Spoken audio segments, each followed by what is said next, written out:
অবশেষে সেই প্রতীক্ষিত দিন এসে গেল। সকাল থেকে বাড়িতে সাজ রব, চারিদিকে ব্যস্ততা, সবার মনে এক অদ্ভুত উচ্ছ্বাস, যেন এক নতুন যাত্রা শুরু হতে চলেছে। বাড়ির দরজার সামনে গাড়িগুলো এসে দাঁড়িয়েছে, একে একে সবাই প্রস্তুত হয়ে বেরিয়ে আসছে।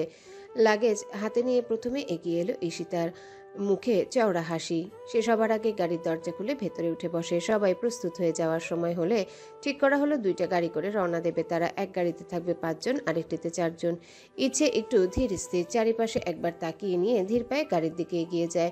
প্রথম গাড়ির সামনের সিটে বসলো অর্ণব, তার পাশে তাহসিন। তাহসিন এসেছে একটু পরে, একদম শান্ত গম্ভীর মুখে। সবার মাঝেও সে কিছুটা আলাদা, কিছু একটা ভাবছে যেন, কিন্তু মুখ ফুটে কিছু বলছে না। অর্ণব ছিল সবার শেষে। সে বেশ স্বাভাবিকভাবে গাড়ির দিকে এগিয়ে এসে এক ঝলক তাকালো তাহসিনের দিকে। তার মধ্যে কোনো কথা হয়নি, কিন্তু দৃষ্টির বিনিময়ে যেন কিছু একটা বোঝাপড়া হয়ে গেল। পেছনের সিটে জায়গা হলো ঈশিতা, ইচ্ছে আর অনুর। অনু হলো অর্ণবের ছোট বোন, যার প্রাণচঞ্চল স্বভাব পুরো গাড়িটা সরগরম করে রাখবে। পরের গাড়িতে বসেছে ধূসর, তার পাশে তূর্ণ আর তৃণ। মীরা ছিল একমাত্র মেয়ে, যে জোর করে এই ট্রিপে এসে ধূসরের কাছাকাছি থাকার সুযোগ নিয়েছে। ফ্ল্যাশব্যাকে ফিরে গেলে দেখা যায় মীরা যখন তার চাচাতো দুই ভাই তূর্ণ ও তৃণের মুখে শুনেছিল যে তারা কক্সবাজার ঘুরতে যাচ্ছে, তখনই সে সিদ্ধান্ত নেয় যেভাবেই হোক এই ট্যুরে এসে যাবে। শুধু ঘুরতেই নয়, ধূসরের সান্নিধ্যে থাকার জন্যে। একরকম জোর করে সে এসে পৌঁছে গিয়েছিল তালুকদার বাড়িতে। ইচ্ছের চোখে মুখে মিশ্র অনুভূতি, আনন্দ, উত্তেজনা, আর কোথাও যেন এক চিলতে সংশয় লুকিয়ে আছে। হৈমন্তী শেষবারের মতো সবার ব্যাগ ঠিক আছে কিনা দেখে নিয়ে গাড়ির দরজার কাছে দাঁড়িয়ে বললেন, সব ঠিকঠাক নিয়েছো তো? কিছু ফেলে আসোনি তো? আর কতক্ষণ দাঁড়িয়ে থাকবে? সিটে বসো। ইনায়েত তালুকদার হাত উঁচিয়ে বললেন, যাও সবাই, সাবধানে থেকো, পৌঁছে খবর দিও। গাড়ির ইঞ্জিন গর্জে উঠল। ধীরে ধীরে তারা তালুকদার বাড়ির চৌহদ্দি পার করে নতুন এক যাত্রার পথে পা বাড়ালো। গাড়ির জানালার পাশে বসে ইচ্ছে মুগ্ধ দৃষ্টিতে বাইরের দৃশ্য দেখতে থাকে। রাস্তার পাশের সারি সারি গাছ, চলন্ত গাড়িগুলো, হঠাৎ করেই চোখে পড়া ছোট ছোট দোকানপাট, সবকিছু যেন নতুন মনে হয় তার কাছে। মনে হচ্ছে কতদিন ধরে প্রকৃতিরই সৌন্দর্য দেখা হয়নি। গাড়ির হালকা দুলুনির সঙ্গে বাতাসে উড়ে যাওয়া চুল সরিয়ে নেয় ইচ্ছে। আকাশের দিকে তাকিয়ে দেখে নরম তুলের মতো মেঘেরা ছড়িয়ে আছে নীল আকাশ জুড়ে। শহরের কোলাহলের মধ্যে থেকেও এই মুহূর্তটা যেন শান্ত প্রশান্তির। ইচ্ছের পাশে বসা ঈশিতা এক নাগাড়ে কথা বলে যাচ্ছে। অনু উত্তেজনায় হাত নেড়ে নেড়ে গল্প করছে, কিন্তু ইচ্ছে এসবের কিছুই ঠিকঠাক মতো শুনছে না। তার মন পড়ে আছে বাইরে সেই পথগুলোর দিকে, যে পথগুলো যেন তাকে মুক্তির এক নতুন স্বাদ দিচ্ছে। ইচ্ছের পরনে নীল জিন্স প্লাজো, তার সঙ্গে সাদা স্লিক শর্ট শার্ট, আর গলায় হালকা করে ঝুলানো সাদা ওড়না। বাতাসে ওড়নার এক পাশ উঠছে, আর বড় বড় করে কালো চুল ঢেউ খেলিয়ে পড়ে আছে পিঠ বেয়ে। রোদের হালকা আলোয় তার চুল যেন আলাদা এক সৌন্দর্য সৃষ্টি করেছে, চকচক করছে কোমল মখমলের মতো। গাড়ির জানালার কাছে হালকা হাত রেখে বাইরের দৃশ্য দেখতে থাকে ইচ্ছে। হঠাৎ একটা হাওয়ায় ঝাপটা এসে তার চুল উড়িয়ে দেয়, মুখের উপর এসে পড়ে কয়েকটা লক। সে বিরক্তি নিয়ে এক হাতে চুল সরিয়ে নেয়, কিন্তু সেই সামান্য দৃশ্যটাই যেন এক অনন্য মোহময়তা ছড়িয়ে দেয়। ইচ্ছের অন্যমনস্ক দৃষ্টি, হালকা ভ্রু কুচকানো আর মৃদু ঠোঁট কামড়ে রাখা দেখে ঈশিতা খিলখিলিয়ে হেসে ওঠে। কিরে, এত ভাবুক কেন লাগছে তোকে? ইচ্ছে একটু চমকে তাকায় ঈশিতার দিকে, তারপর মুচকি হাসে, যেন নিজেও জানে না আজ কেন এতটা শান্ত, এতটা মুক্ত লাগছে। হয়তো এই ভ্রমণই তার মনে কিছু অজানা অনুভূতির দুয়ার খুলে দিয়েছে। ইচ্ছের গলায় ঝুলছে ছোট্ট একটা স্বর্ণের লাভ ডিজাইনের লকেট। সূক্ষ্ম নকশায় খোদাই করা লকেটটি একদম সাধারণ হলেও তার গলায় এটি যেন এক আলাদা সৌন্দর্য ছড়িয়ে দিয়েছে। ছোটবেলায় কেউ এটি দিয়েছিল, কিন্তু কে দিয়েছে তা সে জানে না। পরিবারের কয়েকবার জানতে চেয়েছিল, কিন্তু সবাই রহস্যময়ভাবে এড়িয়ে গেছে। তার আজকের সাজটার সঙ্গে লকেটটা বেশ মানিয়ে গেছে। সাদা স্লিক শার্ট, নীল জিন্স প্লাজো, গলায় এলোমেলোভাবে জড়ানো সাদা ওড়না, সবকিছুর মাঝেও লকেটটার উজ্জ্বলতা যেন চোখে পড়ার মতো। বাতাসে ওড়নার খেলা, রোদের মৃদু আলোয় সোনালি লকেটের ঝলক, আর তার বড় বড় ঢেউ খেলানো কালো চুল, সব মিলে এক মোহনীয় দৃশ্য সৃষ্টি করেছে। জানালার কাছে হাত রেখে বাইরের দৃশ্য দেখছিল ইচ্ছে। হঠাৎ আঙ্গুলের ডগায় এসে ঠেকলো লকেটটা। সে অস্পষ্টভাবে সেটি ছুঁয়ে দেখে মৃদু হাসে। কেমন অদ্ভুত একটা টান অনুভব হয় তার। মনে হয় এই ছোট্ট লকেটের ভিতরে লুকিয়ে আছে কোনো এক অজানা গল্প, যার উত্তর সে কোনোদিনও খুঁজে পাবে কিনা জানে না। হজরত শাহজালাল আন্তর্জাতিক বিমানবন্দরে এসে পৌঁছায় তারা। মাত্র 40 মিনিটের ব্যবধান। গাড়ি থেকে নামার পর একে একে লাগেজ সংগ্রহ করে তারা ভেতরে প্রবেশ করে। Security check, boarding pass, immigration সব আনুষ্ঠানিকতা ধাপে ধাপেই শেষ হয়। যদিও কেউ কেউ এক্সাইটেড, কেউ বা ক্লান্ত, তবুও ভ্রমণের আনন্দের কারো মুখে ক্লান্তির ছাপ নেই। অর্ণব ও তাহসিন একসঙ্গে হাঁটছে। ঈশিতার অনু নিজেদের মধ্যে হাসি ঠাট্টায় মেতে আছে। অন্যদিকে ইচ্ছে একটু চুপচাপ জানালার পাশ থেকে রানওয়েতে দাঁড়িয়ে থাকা বিশাল প্লেনগুলোর দিকে তাকিয়ে আছে। ধূসর একটু পেছনে মোবাইলে কিছু দেখছে, আর মীরা কিছুটা অস্বস্তি নিয়ে ধূসরের আশেপাশে থাকার চেষ্টা করছে। তূর্ণ ও তৃণ নিজেদের মধ্যে ঠাট্টা মশকরা করে এই সময় কাটাচ্ছে। অবশেষে কিছুক্ষণ পর কেবিন ক্রুদের ঘোষণা শোনা যায়, বিমান উঠতে প্রস্তুত। এবার সিট বেল্ট বাঁধার অনুরোধ করা হয়। এক একজন এক এক অনুভূতি নিয়ে বসে আছে, তবে সবার মনেই একটাই চিন্তা, একটা নতুন যাত্রা শুরু হতে যাচ্ছে। টিকিট অনুযায়ী সবাই নিজের সিট খুঁজে বসে পড়ে। একে একে প্লেনের মধ্যে ঢুকে সবাই নিজেদের জায়গা মতো বসে গেলেও ইচ্ছে একটু ধীর গতিতে এগোচ্ছে। তার চোখ টিকলো নিজের সিট নম্বরে, কিন্তু মজার ব্যাপার হলো ধূসরের সিটও তার পাশে, এবং আশেপাশে আর কেউ নেই। সবার থেকে একটু আলাদা জায়গায় পড়েছে ওদের আসন। ইচ্ছে কিছুক্ষণ চুপ করে দাঁড়িয়ে থাকে, যেন বিশ্বাস করতে পারছে না এই কাকতালীয় ব্যাপারটা। ধূসর ইতিমধ্যে তার সিটে বসে আছে, গায়ে লিয়ে জানালার বাইরে তাকিয়ে আছে। ইচ্ছেকে দাঁড়িয়ে থাকতে দেখে ধূসর এক পাশ থেকে চোখ তুলে তাকায়, কিন্তু কিছু বলে না, আবার চোখ ফিরিয়ে নেয়। ঈশিতার অনু একটু দূরে বসেছে, তারা নিজেদের মধ্যে হাসাহাসি করছে। অর্ণব আর তাহসিন পাশাপাশি। মীরা কিছুটা অস্বস্তি নিয়ে ধূসরের দিকে তাকিয়ে আছে দূর থেকে, আর তূর্ণ তৃণ নিজেদের মধ্যে গল্পে ব্যস্ত। ইচ্ছে এতক্ষণ দাঁড়িয়ে থাকলেও বসার জন্য এক পাও বাড়ায় না। তার নার্ভাস লাগছে। একদিকে ধূসরকে নিয়ে অদ্ভুত একটা অস্বস্তি কাজ করছে, আর অন্যদিকে এত কাছাকাছি বসতে হবে সেটা ভাবলেই তার বুক ধুকপুক করতে থাকে। সে বুঝতে পারছে না ধূসরের এত গম্ভীর উপস্থিতি কেন যেন তাকে অস্থির করে তুলছে। প্লেন ছাড়ার সময় হয়ে আসছে। ক্রুরা এসে বারবার যাত্রীদের সিট বেল্ট বাঁধতে বলেছে, কিন্তু ইচ্ছে তখনও দাঁড়িয়ে। ধূসর এবার বিরক্ত হয়ে বলে উঠল। ধূসরের গলার স্বর কিছুটা রুক্ষ, কঠোর আদেশের মতো। ইচ্ছে ধপ করে বসে পড়ে উইন্ডো সিটে। যেন ধূসরের ধমকের চোটে সে আর ভাবারও সময় পেল না। হাত দিয়ে ওড়নাটা শক্ত করে চেপে ধরে, যেন নিজেকে সান্ত্বনা দিচ্ছে। ধূসর ইচ্ছের পাশেই বসেছে, একদম নির্লিপ্ত ভঙ্গিতে সিট বেল্ট বাঁধছে। ইচ্ছে নিজের হাত কাঁপতে কাঁপতে সিট বেল্ট বাঁধার চেষ্টা করতে গিয়ে একটু হিমশিম খায়। ধূসর সেটা খেয়াল করলেও কিছু বলে না, শুধু একপাশ থেকে চোখ তুলে তাকিয়ে দেখে, তারপর মুখ ঘুরিয়ে নেয়। প্লেন টেক অফ করতে শুরু করলে ইচ্ছে চোখ বন্ধ করে ফেলে। তার হৃদস্পন্দন বেড়ে যায়। এটা তার প্রথম প্লেন যাত্রা নয়, কিন্তু আজকে যেন অন্যরকম একটা উত্তেজনা কাজ করছে। জানালার বাইরে তাকানোর সাহসও পাচ্ছে না সে। ধূসর তার পাশ থেকে লক্ষ্য করছিল। ইচ্ছে যে নার্ভাস সেটা বোঝাই যাচ্ছে। ধূসর একটু ঝুঁকে বলে, এই ভয় লাগছে নাকি? ইচ্ছে চমকে উঠে ধূসরের দিকে তাকায়, যেন সে বুঝতেই পারেনি ধূসর কথা বলবে। চোখ বড় বড় করে বলল, না, আমি ঠিক আছি। ধূসর ঠোঁটের কোণে একটুখানি হাসি দেয়, তবে সেটা যেন ঠোঁটের মাঝে হারিয়ে যায়। ঠিক আছে, ভয় পেলে বলো। তারপর আবার জানালার বাইরে তাকায়, যেন কিছুই হয়নি। ইচ্ছে একবার ধূসরের দিকে তাকায়, তারপর মুখ ফিরিয়ে নেয়। এত কাছে ধূসরকে বসতে দেখে তার মনে হচ্ছে যেন তার শরীরের প্রতিটা স্নায়ু টান টান হয়ে আছে। প্লেন আকাশে উঠতে শুরু করে। জানালার বাইরে ধীরে ধীরে নিচের শহরটা ছোট হয়ে যেতে থাকে, আর ইচ্ছে অনুভব করে তার জীবনেরও একটা নতুন যাত্রা শুরু হতে যাচ্ছে, যা সে নিজেও ঠিক বুঝে উঠতে পারছে না। ইচ্ছে জানালার বাইরে তাকে প্রকৃতির পরিবর্তন লক্ষ্য করতে থাকে। আকাশে মেঘের ঘনতা আর সূর্যের আলো যেন এক অদ্ভুতভাবে মিশে যাচ্ছে। প্লেনের জানালা দিয়ে আকাশের অসীমতা দেখতে দেখতে তার মনে হয় যেন পৃথিবীটা একেবারে শান্ত হয়ে গেছে। তবে ছবির জন্য ফোনটা তার কাছে নেই, হারিয়ে গেছে কোথায় যেন। এ যেন এক অন্য অস্বস্তি সে সামলাতে পারছে না। চোখে মুখে এক ধরনের হতাশা ফুটে উঠে। ভাবছিল, কাশ যদি এখন ছবিগুলো তোলা যেত। পৃথিবীর এই অপরূপ সৌন্দর্য ক্যাপচার করা কত দরকারি ছিল। পাশেই বসে কোনো এক ইংলিশ নভেলের বইয়ের পাতা উল্টাচ্ছে। চোখগুলো বইয়ের উপর নিবদ্ধ, যেন পুরোপুরি বইয়ের ভিতর ডুবে গেছে। সে একেবারেই ইচ্ছে বা অন্য কিছুর দিকে মনোযোগ দিচ্ছে না। ইচ্ছে তার দিকে একবার তাকায়। ধূসর যেন নিজেকে পুরোপুরি অন্য এক জগতে নিয়ে গেছে। বইয়ের পাতায় চোখ রেখে সে অদ্ভুতভাবে শান্ত, যেন এই পুরো পরিস্থিতিতেও তার কোনো ধরনের উদ্বেগ নেই।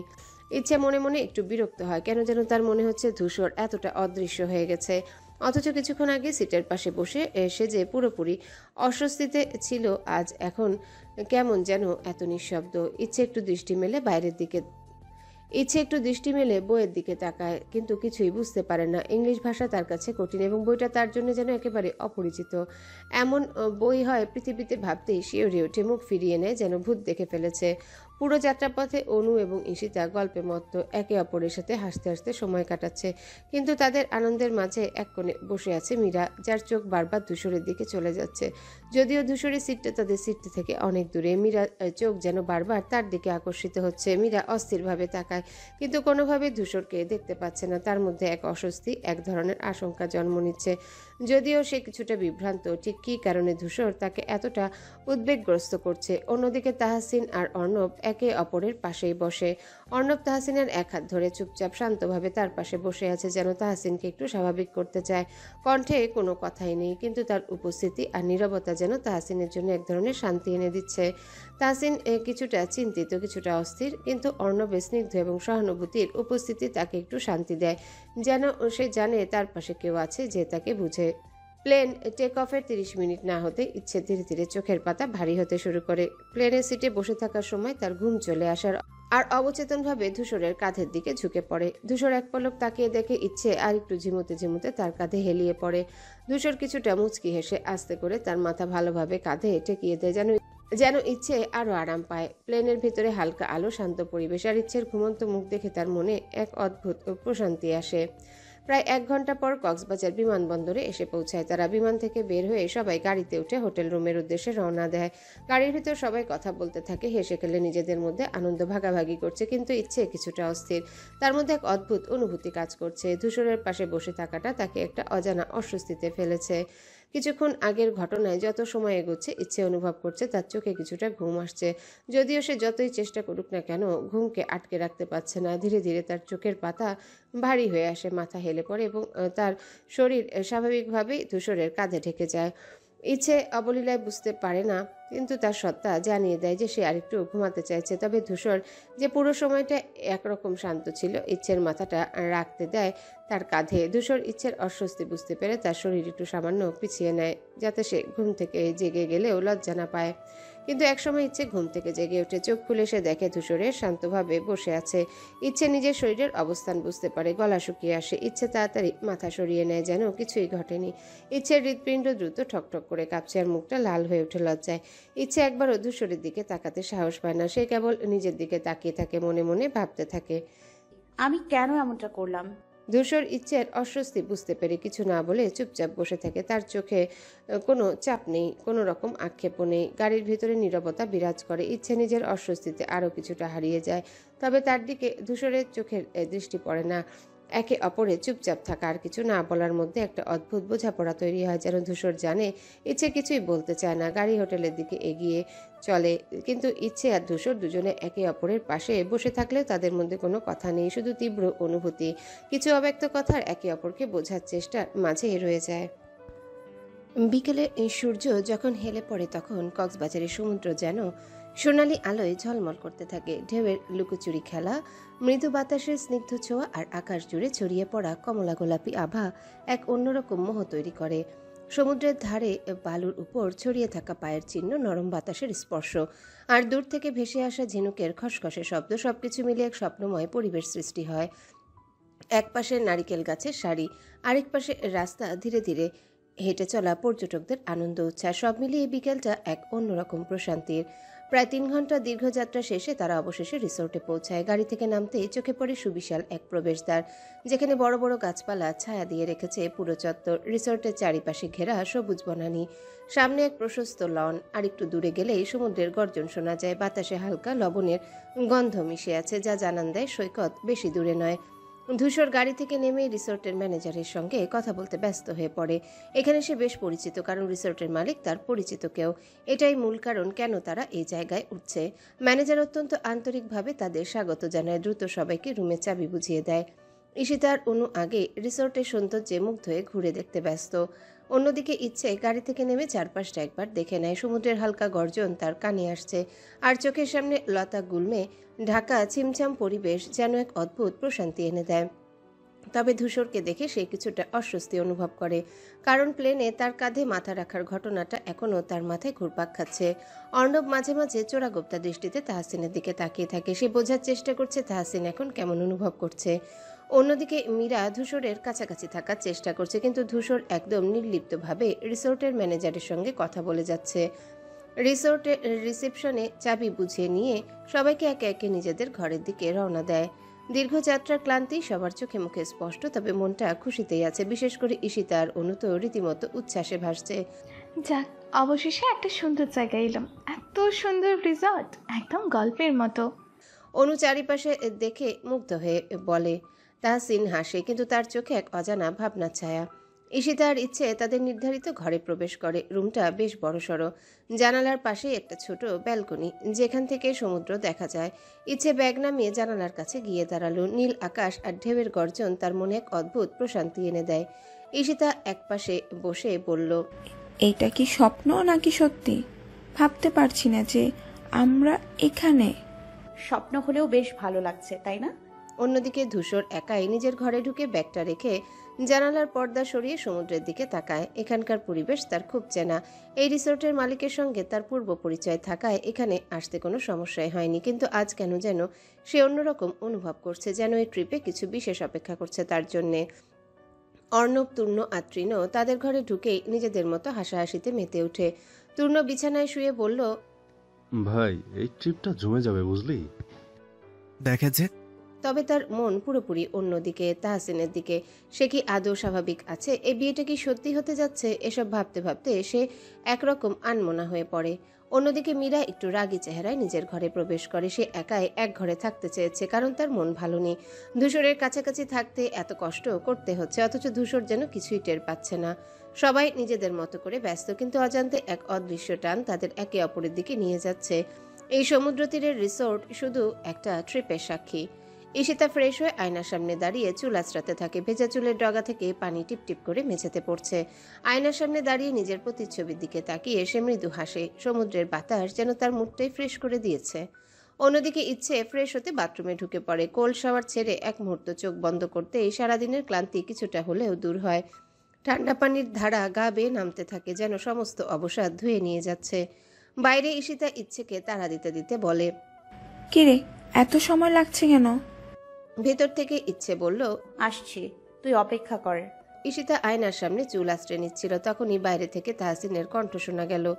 ইচ্ছে, তাড়াতাড়ি বের হো, খিদে লেগেছে, খেতে যেতে হবে। ইচ্ছে ভেতর থেকে বলে উঠল। 2 মিনিট দাও, একদম রেডি হচ্ছি। তাহসিন হালকা বিরক্ত হয়ে দরজার পাশে এসে বসে। 2 মিনিট মানে তোর খেতে 10 মিনিট। চল, দেরি হয়ে যাচ্ছে, সবাই অপেক্ষা করছে। আহারে, ভাবি ভাবি বলে ডাকতে পারলে না, আর এখন সোনা ডাকছো? এইসব বন্ধ রাখ, আগে ইচ্ছেকে বের হতে বল। ইচ্ছে তাড়াহুড়ো করে ওয়েট টাওয়েল দিয়ে মুখ মুছে নিল। চুল ঠিকঠাক করে দরজা খুলে বেরিয়ে এলো। তাহসিন সঙ্গে সঙ্গে ওর হাত ধরে টেনে নিয়ে বলল, চল সোনা, না হলে খেতে দেরি হয়ে যাবে।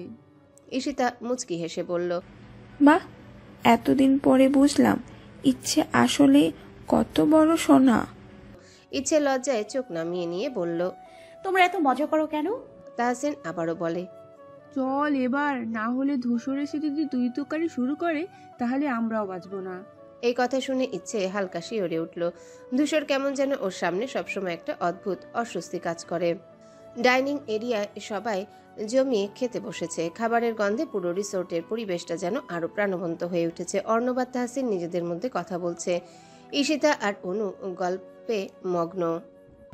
তবে ইচ্ছে একটু আনমনা হয়ে বসে আছে। ওর চোখ ধূসর আর মীরার দিকে আটকে গেছে। মীরা একদম স্পষ্টভাবে ধূসরকে চেয়ে চেয়ে দেখছে, যেন চোখ দিয়ে গিলে ফেলবে। তার নেশাতুর চোখে একটা অদ্ভুত ঝলক, ঠোঁটের কোণে হালকা হাসি। ইচ্ছে কিছুক্ষণ অবাক হয়ে ওদিকেই তাকিয়ে রইল। ধূসরকে কেউ এত খোলাখুলিভাবে দেখছে, সেটা ওর একটু অস্বস্তিকর লাগছিল। হঠাৎ ধূসর চামচ নামিয়ে সোজা ইচ্ছের দিকে তাকায়। ইচ্ছে ধরা পড়ে গেছে। ও এতক্ষণ হাঁ করে তাকিয়েছিল, সেটা ধূসর বুঝে গেছে। ধূসরের চোখের দিকে এক দৃষ্টিতে তাকিয়ে থাকলো কয়েক সেকেন্ড। চোখে একটা রহস্যময় অভিব্যক্তি, যেন ওর চোখের ভাষা পড়তে চাইছে। ইচ্ছে দ্রুত চোখ নামিয়ে নিয়ে চুপচাপ প্লেটে খাবার তুলে, কিন্তু ও বুঝতে পারছে ধূসর এখনো ওর দিকেই তাকিয়ে আছে। ওর গাল গরম হয়ে ওঠে লজ্জায়। মীরা তখনও ধূসরকেই দেখছে, কিন্তু ধূসর ওর দৃষ্টি আটকে আছে শুধু ইচ্ছের দিকে। খাওয়া শেষ হতে একে একে সবাই উঠে যায়। সারাদিনের ভ্রমণে সবাই বেশ ক্লান্ত, তাই সিদ্ধান্ত হয় যে কিছুক্ষণ বিশ্রাম নেওয়া হবে, তারপর সন্ধ্যায় বের হওয়া হবে সমুদ্রের পাড়ে ঘুরতে। ঈশিতার ইচ্ছে নিজেদের ঘরে ফিরে গিয়ে শুয়ে পড়ে। ইচ্ছে বিছানায় গা এলিয়ে দিয়ে একটা বড় শ্বাস নিয়ে চোখ বন্ধ করে। চোখের সামনে ভেসে ওঠে ডাইনিং টেবিলের সেই মুহূর্ত। ধূসরের চোখের দৃষ্টি মীরার তাকানো আর নিজের হঠাৎ ধরা পড়ে যাওয়া। আফটারনুনে এত কিছু হয়ে গেল, সন্ধ্যাটা কেমন যাবে কে জানে। মনে মনে বলে ইচ্ছে। অন্যদিকে ধূসর নিজের রুমে গিয়ে জানালার পাশে চেয়ারে বসে থাকে। বাইরে বিকেলের আলো একটু একটু করে কমছে, আকাশে লালচে আভা।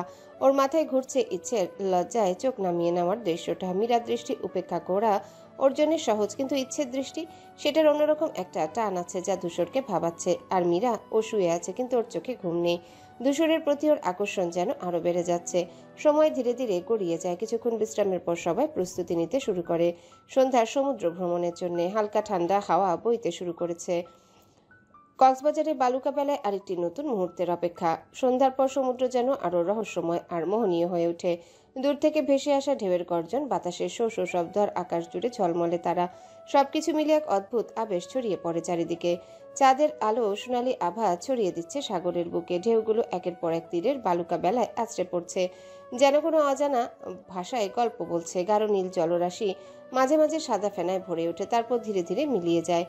রিসোর্ট থেকে সবাই বেরিয়ে আসে সন্ধ্যার হালকা আলোয় লোকাল বাজার আর সমুদ্রের আশেপাশে ঘোরার জন্য। বাতাসে লবণের গন্ধ, মানুষের কোলাহল আর রঙিন লাইটের ঝলকানিতে পুরো এলাকা যেন অন্যরকম প্রাণ ফিরে পেয়েছে।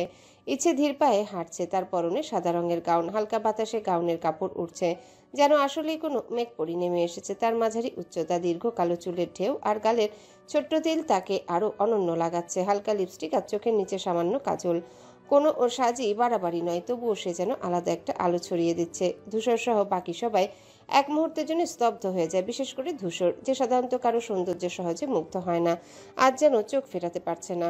ঈশিতা মজা করে ধূসরের কনুইতে গুঁতো দেয়, তবে সে স্রেফ একটা গভীর দৃষ্টিতে ইচ্ছের দিকে তাকিয়ে থাকে। অনু, তূর্ণ, তৃণ সবাই হাসাহাসি করলেও ইচ্ছে কিছুই টের পাচ্ছে না। সামনে এক দোকানে শঙ্খ, ঝিনুক আর হাতের বালা বিক্রি হচ্ছে। ইচ্ছে এগিয়ে যায়, একটা ছোট্ট ঝিনুকের তৈরি ব্রেসলেট হাতে নেয়। তখনই ধূসর ধীরে ধীরে তার পাশে এসে দাঁড়ায়, ঠান্ডা গলায় বলে, সাদা রংটা তোমার জন্য বানানো হয়েছে। ইচ্ছে চমকে ওঠে, ধূসরের দিকে তাকিয়ে বোঝার চেষ্টা করে সে মজা করলো না সত্যিই বলল। কিন্তু ধূসর নির্লিপ্ত ভঙ্গিতে পকেট থেকে টাকা বের করে দোকানিকে দিয়ে দেয়, তারপর ব্রেসলেটটা তুলে ইচ্ছের হাতে ধরিয়ে দেয়। তোমার হাতেই মানাবে। সংক্ষিপ্তভাবে বলেই ধূসর আবার সামনে হাঁটতে শুরু করে। ইচ্ছে অবাক হয়ে দাঁড়িয়ে থাকে, তার হাতের ছোট্ট ঝিনুকের ব্রেসলেটের দিকে তাকিয়ে। সন্ধ্যার বাতাস যেন আরো শীতল হয়ে আসে, আর তার বুকের ভেতর কিছু একটা অদ্ভুতভাবে কেঁপে ওঠে। ধূসর, মীরা পেছনে গিয়ে ডাকে। ধূসর ধীরে ঘুরে মীরার দিকে তাকায়। কি ব্যাপার? মীরা হাসতে হাসতে বলে, আমার জন্য মালা চয়েস করতে হবে। দোকানে নতুন মালা এসেছে, তুমি তো জানো আমি একদম সঠিক সঙ্গী পছন্দ করতে চাই। ধূসর কিছুটা বিরক্ত হলেও মীরার মুখের এক ধরনের হাসি খুশি দেখে বাধ্য হয়ে তার সঙ্গে চলে যায়। এই সময় বাকি সবাই বাজারে ঘোরাঘুরি করতে ব্যস্ত। তূর্ণ সকলের ছবি ও ভিডিও তুলছিল। কভার শটের জন্যে তার ক্যামেরা হাতে, সবার হাসি আনন্দ আর মজার মুহূর্তগুলো ক্যাপচার করছিল। মীরা ধূসরকে নিয়ে ছোট্ট দোকানে ঢুকে, যেখানে মালার শোকেস সাজানো। দোকানির হাতে প্রচুর রঙিন মালা, ঝিনুকের মালা, রূপালী কাঁকড়ার মালা সাজানো ছিল। মীরা নির্দিষ্ট একটা রঙের মালা পছন্দ করে তার চোখে যে ঝিলিক ছিল সেটা যেন স্পষ্ট হয়ে ওঠে। মীরা ধূসরের দিকে তাকিয়ে বলে, এইটা আমার জন্য সেরা হবে। সাদা রঙের মালা, কিছুটা ক্লাসিক কিন্তু আধুনিকও। ধূসর একটু কেমন করে মীরার দিকে তাকায়, যেন সে কিছুই বলেনি। তারপর তার পকেট থেকে টাকা বের করে দোকানের হাতে দেয় এবং মালাটি মীরার হাতে তুলে দেয়। মীরা সেটা নিয়ে খুব সন্তুষ্টভাবে মালাটি পরখ করে দেখে হাসে। ঘোরাঘুরি শেষ করে ধূসর, ইচ্ছে, তাহসিন, অর্ণব বাকি সবাই রিসোর্টে ফিরে আসে। সারাদিনের আনন্দের পর সবাই খুব তাড়াতাড়ি বিশ্রাম নিতে চাইলেও কিছু সময়ের জন্য রিসোর্টের ফাঁকা জায়গাটি এক মধুর স্থানে পরিণত হয়ে যায়। ঠিক করা হয় পরদিন ভোরে সবাই উঠে ঘুরতে বের হবে, তাই সকলে এক জায়গায় বসে যায়। ফাঁকা জায়গায় একে একে চেয়ার পেতে সবাই বসে পড়ে। কিছু কাঠ জোগাড় করে আগুন জ্বালানো হয়। আগুনের নরম আলো ও উত্তাপ সবার মধ্যে এক অদ্ভুত আন্তরিকতা সৃষ্টি করে। তাহসিন আর অন্য প্রথমে কিছু কথা বলছিল, আর ঈশিতার ইচ্ছে মিষ্টি হাসিতে ভরা গল্প করছিল। ধূসর একপাশে একাই বসেছিল, তবে মাঝে মাঝে তাকিয়েছিল সবার দিকে।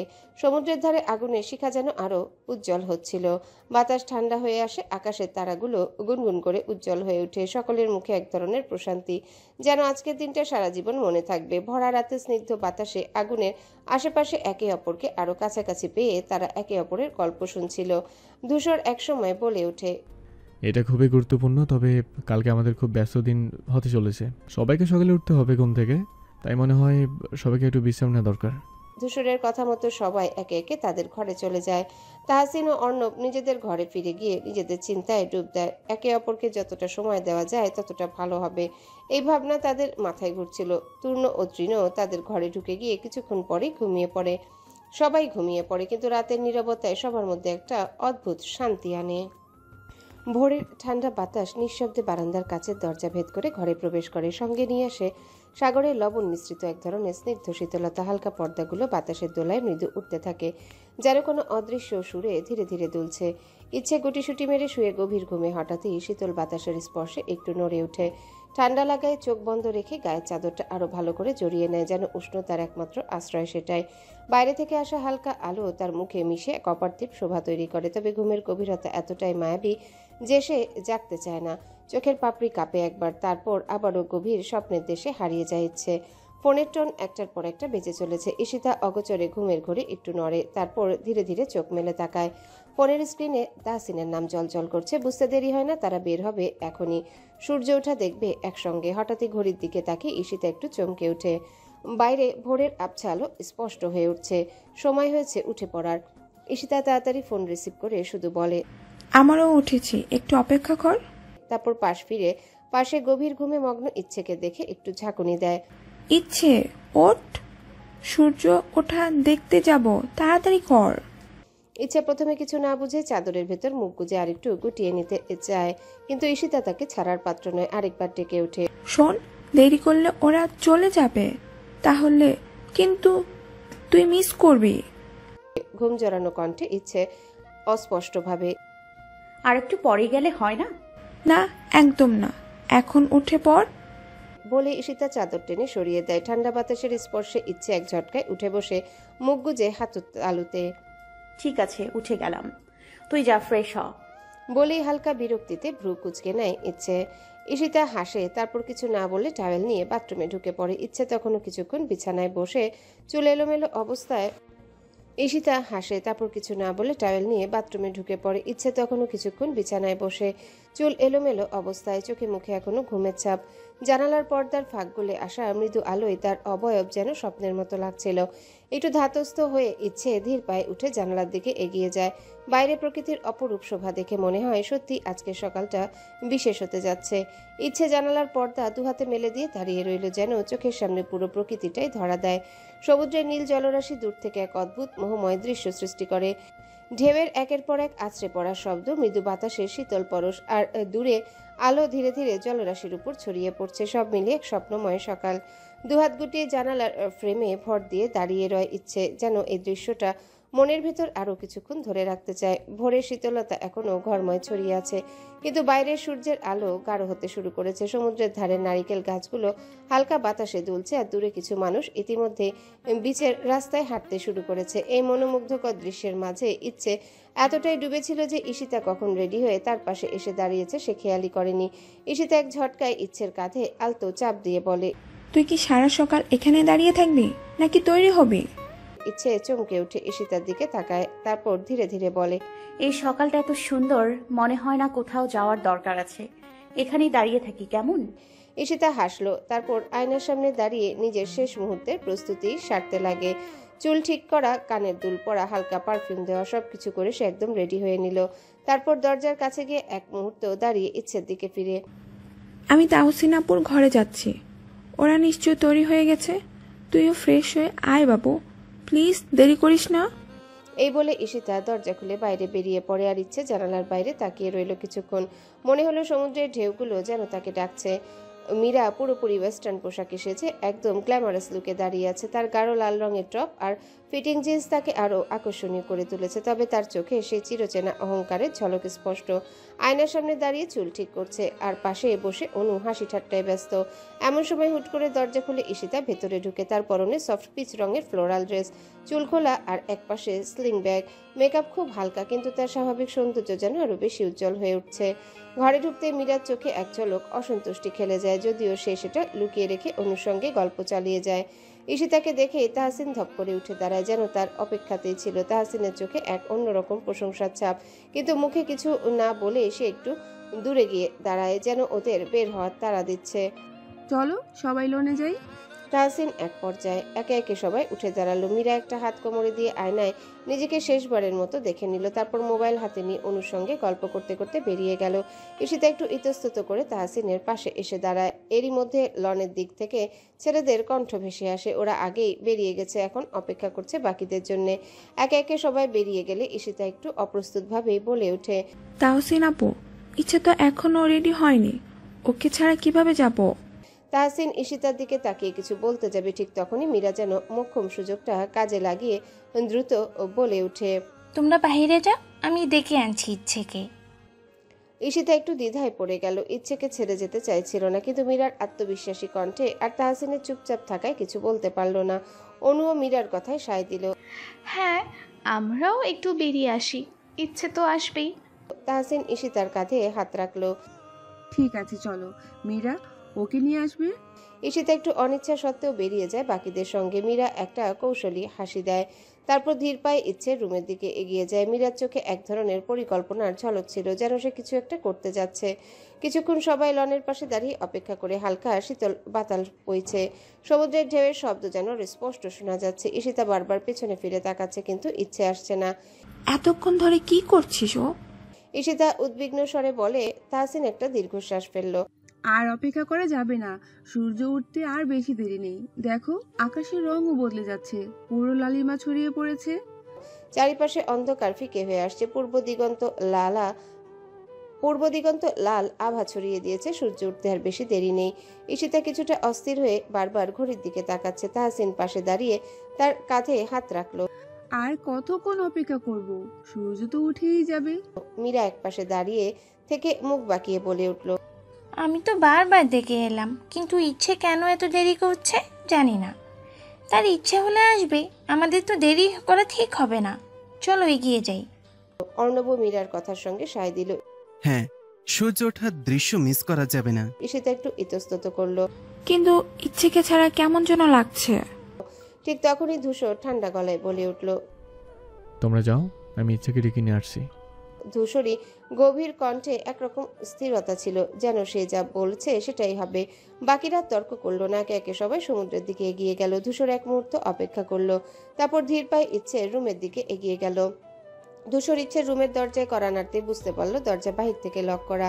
ভ্রু কুচকে গেল তার। এমনটা তো হওয়ার কথা না। তাড়াতাড়ি করে দরজা খুলে ভিতরে ঢুকতে চোখ আটকে গেল সামনের দৃশ্যে। ইচ্ছে ফ্লোরে হাঁটু গেড়ে বসে আছে, মাথা নিচু, কাঁধ কাঁপছে। ধূসরের বুক ধক করে উঠল। কি হলো? কোনো বিপদে পড়েছে নাকি? এক মুহূর্ত অপেক্ষা না করে ধূসরও হাঁটু গেড়ে ইচ্ছের সামনে বসে পড়ে, কণ্ঠে গভীর উদ্বেগ। ঘড়ি কি হয়েছে? এভাবে বসে আছো কেন? ধূসরের গলা শুনে ইচ্ছে ধীরে ধীরে মাথা তুলে তাকায়। চোখ দুটো অশ্রু সজল, ঠোঁট কাঁপছে। মুহূর্তের জন্য ধূসরের শ্বাস আটকে আসে, যেন কেমন একটা অজানা ভয় গ্রাস করে ফেলে তাকে। পর মুহূর্তে ইচ্ছে একদণ্ড দেরি না করে ধূসরকে শক্ত করে জড়িয়ে ধরে। ভাঙা গলায় ফিসফিস করে বলে ওঠে। ধূসর ইচ্ছের নরম উষ্ণ শরীরের স্পর্শ অনুভব করে বুকের ভিতরে একটা অদ্ভুত অনুভূতি খেলা করে। সে ধীরে ধীরে এক হাত ইচ্ছের মাথায় রাখলো, অন্য হাত দিয়ে ইচ্ছেকে শক্ত করে আগলে নিল গম্ভীর কণ্ঠে। আমি কি কখনো তোমাকে ফেলে চলে যেতে পারি? লাবণী বীচের উজ্জ্বল সূর্যের আলো সোনালী বালির উপর পড়ে ঝলমলে আবহাওয়া সৃষ্টি করেছে। চারিপাশে পর্যটকদের ভিড়, কেউ কোলাহল করছে, কেউ বা সমুদ্রের ছোঁয়া উপভোগ করছে। সমুদ্রের বুনো ঢেউ এসে একের পর এক বালিতে আছড়ে পড়ছে, আবার সরে যাচ্ছে গভীর জলের দিকে। বাকিরা আনন্দে মেতে উঠেছে। কেউ পায়ের নিচে বালি নিয়ে খেলা করছে, কেউ বা দল বেঁধে ছবি তুলছে, ভিডিও করছে। তাহসিন, অনু আর ঈশিতা সমুদ্রের কাছে গিয়ে পা ভিজিয়ে হাসাহাসিতে ব্যস্ত। তূর্ণ আর তৃণ মিলে পুরো পরিস্থিতি ক্যামেরায় বন্দি করছে।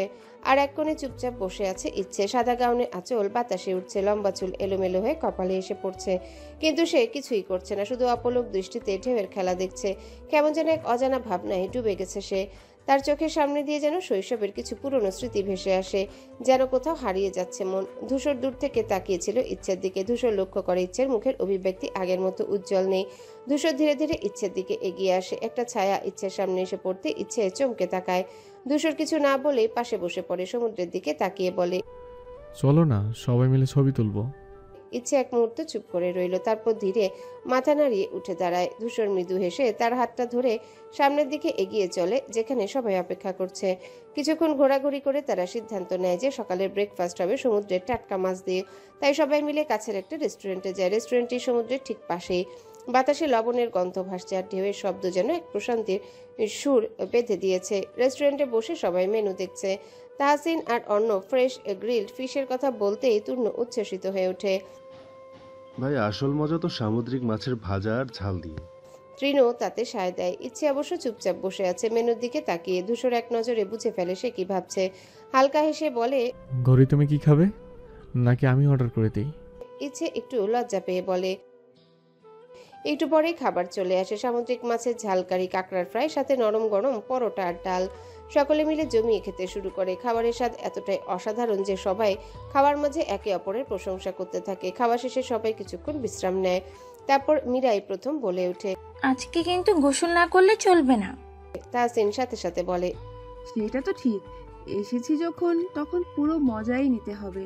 তাহলে চল, সমুদ্র আমাদের ডাকছে। তূর্ণ বলে ওঠে আর সবাই একসাথে রওনা দেয় বিশাল নীল জলরাশির দিকে, যেখানে ঢেউগুলো যেন অপেক্ষায় আছে তাদের স্বাগত জানানোর জন্যে। তবে তার আগে সকলেই নিজ নিজ রুমে গিয়ে দ্রুত ড্রেস চেঞ্জ করে নেয়। মেয়েরা হালকা আরামদায়ক ড্রেস পরে আর ছেলেরা শর্টস আর গেঞ্জি পরে তৈরি হয় সমুদ্রে নামার জন্যে। সকলে উচ্ছ্বাসে মেতে উঠে, যেন অপেক্ষার অবসান হলো। সমুদ্রের ঠান্ডা জলে পা ডুবিয়ে প্রথমে আনন্দের ঢেউ উঠে তাদের মধ্যে। অনু আর তৃণ মিলে পানিতে ঝাঁপিয়ে পড়ে, সাথে সাথে তাহসিন আর অর্ণব যোগ দেয়। ঈশিতা আর মীরা ধীরে ধীরে নেমে পানি ছিটাতে থাকে। হাসির রোল পড়ে যায় চারিপাশে। ইচ্ছে প্রথমে একটু ভয় পেয়ে পাড়েই দাঁড়িয়েছিল, কিন্তু তূর্ণ এক ঝটকায় ওর হাত ধরে পানিতে নামিয়ে দেয়। এই তূর্ণ ভাইয়া, ছাড়ো ছাড়ো। ইচ্ছে চেঁচিয়ে ওঠে, কিন্তু ততক্ষণে পানি ওর হাঁটু ছাড়িয়ে গেছে। ধূসর একপাশে দাঁড়িয়ে সবাইকে দেখছিল, ওর মুখে হালকা হাসি। সে পানিতে নামলেও খুব বেশি হইচই করছিল না, বরং অন্যদের আনন্দ উপভোগ করছিল। কিছুক্ষণ পর একে একে সবাই পানিতে মজা করতে ব্যস্ত হয়ে পড়ে। কেউ ঢেউয়ের সাথে পাল্লা দিয়ে দৌড়াচ্ছে, কেউ পানির ছিটা দিয়ে খেলছে, আবার কেউ ছবি তুলছে। তবে ঠিক তখনই ধূসর হঠাৎ থমকে দাঁড়ায়। ওর চোখ সামনে জলরাশির দিকে আটকে যায়। ঢেউয়ের গভীরে কিছু একটা যেন নাড়াচাড়া করছে। পাশে তাহসিন চিল্লিয়ে উঠে, দূর থেকে পর্যটকদের আওয়াজ। তবে ধূসর এক দৃষ্টিতে তাকিয়ে থাকে, যেন কিছু খুঁজে বের করার চেষ্টা করছে। বাতাসে হালকা থমকে আসে। ঢেউয়ের শব্দের মাঝে যেন এক চাপা উত্তেজনা লুকিয়ে। তূর্ণ মজা করতে করতে ধূসরের ফ্যাকাশে মুখের দিকে তাকায়, বিস্ময়ে বলে ওঠে, কি হলো, তুই এইভাবে তাকিয়ে আছিস কেন? ধূসর কোনো উত্তর দেয় না, শুধু সামনের জলরাশির দিকে এক দৃষ্টিতে তাকিয়ে থাকে। ধূসরকে অনুসরণ করে তূর্ণ তাকালে বাকশূন্য হয়ে পড়ে। ধূসর যেন কিছু না ভেবে সামনের দিকে পাগলের মতো জলরাশি ভেদ করে এগিয়ে চলে। এক মুহূর্তের জন্য সবকিছুই থেমে যায়, সময় যেন আটকে যায় ঢেউয়ের সাথে। বিশাল ঢেউ আছড়ে পড়ছে সমুদ্রের তীরে, যেন প্রকৃতি কোনো অজানা বার্তা দিচ্ছে। একের পর এক উঁচু ঢেউ উঠে আবারও ফিরে যাচ্ছে গভীর স্রোতে। বাতাসের বেগও ক্রমশ বাড়ছে। চারিপাশে এক অদ্ভুত শিহরণ ছড়িয়ে পড়ছে। পর্যটকরা একে একে বিচ্ছেরে নিরাপদ জায়গায় সরে যেতে শুরু করে। কেউ দৌড়ে, কেউ আতঙ্কিত কণ্ঠে সঙ্গীদের ডাকছে। ঢেউয়ের গর্জন, বাতাসের শো শো শব্দ আর মানুষের ব্যস্ত পদচারণে পুরো পরিবেশটা যেন বদলে যাচ্ছে এক অজানা রহস্যের আভাস নিয়ে। পরিবেশ মুহূর্তের মধ্যে বদলে যেতে থাকে। শান্ত সমুদ্র হঠাৎই উত্তাল হয়ে ওঠে। বাতাসের গতি ভয়ঙ্কর রূপ নেয়। দূর থেকে ভেসে আসে সতর্কবার্তা। সৈকতে রেড অ্যালার্ট জারি করা হয়েছে, যেন কিছু অঘটন ঘটতে চলেছে। পর্যটকদের মধ্যে চাঞ্চল্য ছড়িয়ে পড়ে। অনেকে দিশেহারা হয়ে এদিক ওদিক ছোটাছুটি শুরু করে। সমুদ্রের উত্তাল ঢেউগুলো যেন আরও তীব্র হয়ে উঠেছে। আকাশের রঙও বদলে গিয়ে এক অজানা আশঙ্কার ইঙ্গিত দিচ্ছে। ধূসর দিক বিদিক শূন্য হয়ে সামনের দিকে সাঁতরাতে থাকে। ধূসরের চোখ শুধু এক জায়গাতে আটকে আছে। ইচ্ছে বিশাল এক ঢেউয়ের আঘাতে ধীরে ধীরে ভারসাম্য হারিয়ে পানির গভীরে তলিয়ে যাচ্ছে। ইচ্ছের অসহায় দৃষ্টি ধূসরের হৃদয়ের কাঁপন ধরায়, আতঙ্কে রক্তহীন হয়ে আসে। সমুদ্রের গর্জন, বাতাসের তীব্র শো শো শব্দ আর পেছন থেকে পর্যটকদের চিৎকার, সব মিলিয়ে যেন এক বিভীষিকাময় পরিস্থিতি সৃষ্টি হয়েছে। ধূসর এক মুহূর্ত দেরি না করে বন্য ঢেউ উপেক্ষা করে আরও দ্রুত এগিয়ে যায়। শরীর যেন জলরাশির বিরুদ্ধে যুদ্ধ চালিয়ে যাচ্ছে। একমাত্র লক্ষ্য ইচ্ছেকে জীবিত ফিরিয়ে আনা। অন্যদিকে সাঁতার জানলেও ভয়ে ইচ্ছে যেন সবকিছু ভুলে গেছে। হাত পা অবশ হয়ে আসছে, বুকের মধ্যে দম বন্ধ হয়ে যাচ্ছে। ঢেউয়ের তীব্র আঘাতে ক্রমশ পানির নিচে তলিয়ে যেতে থাকে ইচ্ছে। ঠান্ডা ভয়ঙ্কর নোনা জল ফুসফুসে ঢুকে যেন তার সমস্ত শক্তি কেড়ে নিতে থাকে।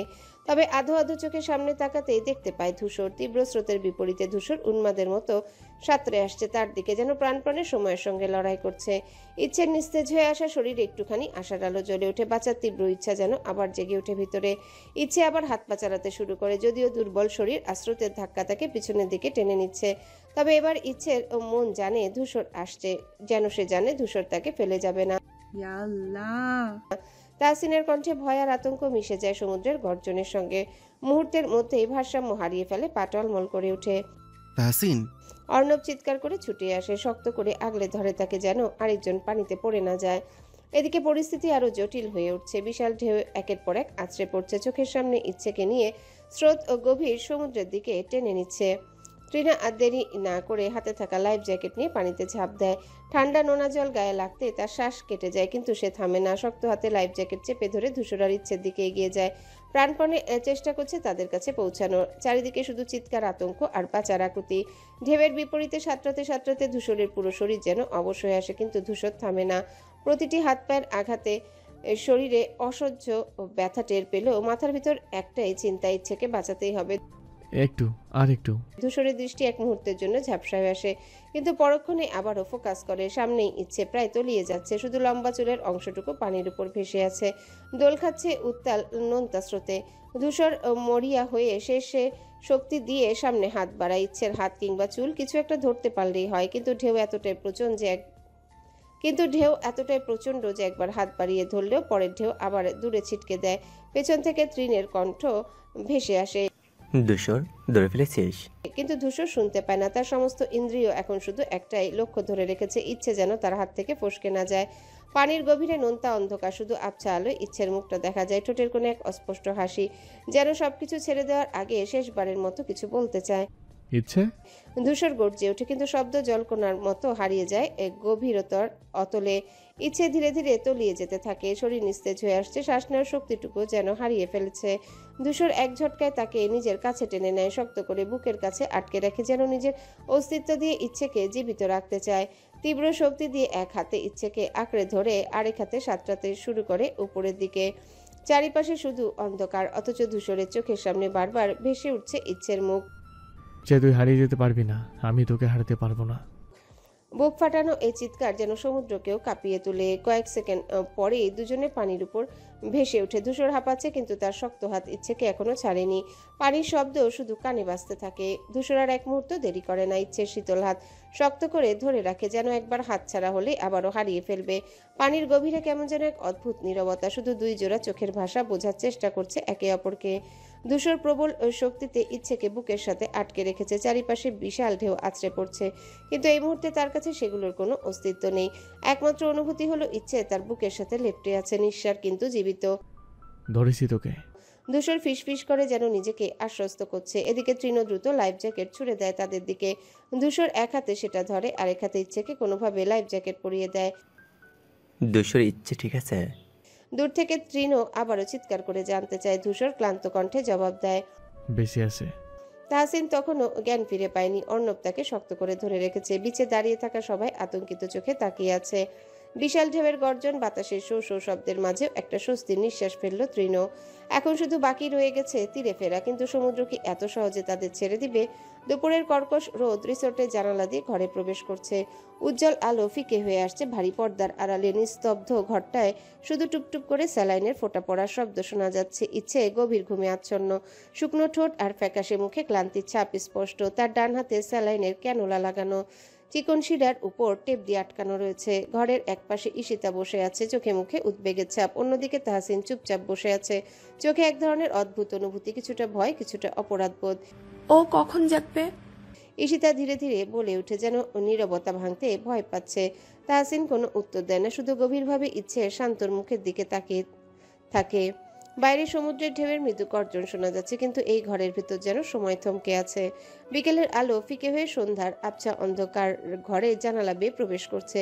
ইচ্ছে ধীরে ধীরে চোখ মেলে, দৃষ্টিটা ঝাপসা, মাথাটা ভারী লাগছে, শরীর দুর্বল, যেন একটুও শক্তি নেই। উঠে বসার চেষ্টা করে, কিন্তু পারে না। একটু নড়তে গিয়ে ডান হাতে হালকা টান পড়ে, সঙ্গে সঙ্গে ব্যথা শিহরণ ছড়িয়ে পড়ে পুরো বাহুতে। ভ্রু কুঁচকে হাতের দিকে তাকায়। ক্যানোলা লাগানো স্যালাইনের টিউব এখনো যুক্ত আছে। তখনই তার চোখে পড়ে পাশে বিছানার এক কোণে ধূসর ঘুমিয়ে আছে, ক্লান্ত অবসন্ন, কিন্তু মুখে এক অদ্ভুত প্রশান্তি। হয়তো জেগে থাকার দীর্ঘ যুদ্ধ শেষে চোখ বুজেছে একটু পরম শান্তির আশায়। ইচ্ছে কিছুক্ষণ তাকিয়ে থাকে ধূসরের দিকে। মনে পড়ে পানির নিচে হারিয়ে যাওয়ার সেই মুহূর্ত, ধূসরের দৃঢ় হাতের স্পর্শ, মৃত্যুর খুব কাছ থেকে ফিরে আসার অনুভূতি। অজান্তেই চোখের কোণায় জল জমে ওঠে। ইচ্ছে খুব আস্তে ধূসরের নাম ধরে ডাকতে চায়, কিন্তু গলায় কোনো শব্দ ওঠে না। ঘর জুড়ে শুধু স্যালাইনের ফোঁটা পড়ার মৃদু শব্দ আর ধূসরের নিঃশ্বাসের শান্ত গতি। ইচ্ছে চুপচাপ ধূসরের দিকে তাকিয়ে থাকে, কিন্তু একটা কথাও বলে না। তার দৃষ্টি যেন কেমন অবুঝ আবেগ মিশ্রিত। ধূসর গভীর ঘুমে ডুবে থাকলেও চোখের নিচে ক্লান্তির ছাপ স্পষ্ট। হয়তো এতক্ষণ জেগে থেকেছে, ইচ্ছে কিছু বলতে চায় কিন্তু কণ্ঠ যেন আটকে গেছে কোথাও এক অদ্ভুত অনুভূতিতে। ইচ্ছে আবার একটু নড়তে চায় কিন্তু তৎক্ষণাৎ ডান হাতে টান পড়তেই হালকা ব্যথা ছড়িয়ে পড়ে সারা শরীরে। যন্ত্রণায় মুখ দিয়ে অজান্তে একটুখানি শব্দ বেরিয়ে আসে। সেই সামান্য শব্দেই ধূসর চমকে ওঠে। চোখের পাতাগুলো ধীরে ধীরে কাঁপতে কাঁপতে খুলে যায় তার। প্রথমে কিছুটা অস্পষ্ট দেখলেও দ্রুত দৃষ্টি ফোকাস ঠিক হয়ে আসে। ইচ্ছেকে জেগে থাকতে দেখে মুহূর্তে যেন তার মধ্যে একটা প্রাণচাঞ্চল্য ফিরে আসে। তুমি জেগে উঠেছো? ধূসর হতভম্ব হয়ে বলে ওঠে। এক মুহূর্ত দেরি না করে সে ইচ্ছের দিকে ঝুঁকে আসে। চোখে স্বস্তির ছায়া, যেন বহুক্ষণ ধরে এই মুহূর্তের অপেক্ষায় ছিল। ধীরে ধীরে ইচ্ছের পাশে বসে পিঠের নিচে হাত রেখে ইচ্ছেকে সাবধানে একটু উপরে তুলে নরম বালিশগুলো ঠিক করে দেয় যেন ভালোভাবে বসতে পারে। কেমন লাগছে শরীর? কষ্ট হচ্ছে কোথাও? ধূসর নরম স্বরে জিজ্ঞাসা করে। ইচ্ছে ধীরে ধীরে চোখ ঘুরিয়ে ধূসরের দিকে তাকায়। চোখে মুখে ক্লান্তির ছাপ স্পষ্ট। ঠোঁট দুটো একবার কাঁপে, যেন কিছু বলতে চায় কিন্তু কোনো শব্দ বের হয় না। একবার গলার কাছে হাত রাখে, যেন নিজেই নিজের অবস্থা বোঝার চেষ্টা করছে। ধূসর এক দৃষ্টিতে ইচ্ছের দিকে তাকিয়ে থাকে। সে বুঝতে পারে ইচ্ছে এখনো পুরোপুরি স্বাভাবিক হয়নি। ধূসরের ভিতরটা কেমন যেন মোচড় দিয়ে ওঠে। তুমি ঠিক আছো তো? ধূসর আবারও জিজ্ঞাসা করে হালকা গলায়, উদ্বেগে স্পষ্টতা। ইচ্ছে চোখের ইশারায় হালকা মাথা নাড়ে। ধূসর একটু স্বস্তির নিঃশ্বাস ফেলে, তারপর হাত বাড়িয়ে ইচ্ছের কপালে হাত রাখে যেন জ্বর আছে কিনা দেখার জন্যে। ইচ্ছে ধূসরের স্পর্শে একটু চমকে ওঠে, লজ্জা পায় কিন্তু কিছু বলে না। এই নীরবতার মাঝে ধূসর অনুভব করে এই মেয়ে, এই একরোখা জেদি অদ্ভুত মেয়েটা তাকে ভয় পাইয়ে দিয়েছিল মৃত্যুর মতো কিছু একটা। ধূসর আরেকবার গভীরভাবে ইচ্ছের দিকে তাকায়, যেন বুঝতে চাইছে এই মুহূর্তটা স্বপ্ন না বাস্তব। কিছুক্ষণ পর ধূসর ইচ্ছেকে রেখে খাবার আনতে চলে যায়। তবে ধূসর খাবার আর ঔষধ হাতে রুমে ঢুকতেই পিছে পিছে অর্ণব, তৃণ, তূর্ণ, অনু, ঈশিতা, তাহাসিনও মীরা ভিড় করে আসে। কেমন হচ্ছে ইচ্ছে? অর্ণব কাছে এসে জানতে চায়। ভালো আছি। ইচ্ছে মৃদু হেসে বলে, গলার স্বর এখনো খানিক ক্লান্ত। তৃণ সামনে এসে বলে, তুই তো আমাদের সবাইকে ভয় ফেলে দিয়েছিস, বুঝলি? সরি। ইচ্ছে নিচু গলায় বলে। আরে ধুর, সরি বলার কিছু নেই। তূর্ণ হাত নেড়ে বলে, শুধু একটু সাবধানে থাকবি প্লিজ। তাহসিনার ঈশিতা ইচ্ছের পাশে বসে। ঈশিতা মাথায় হাত বুলিয়ে দেয়। ভালো লাগছে তো?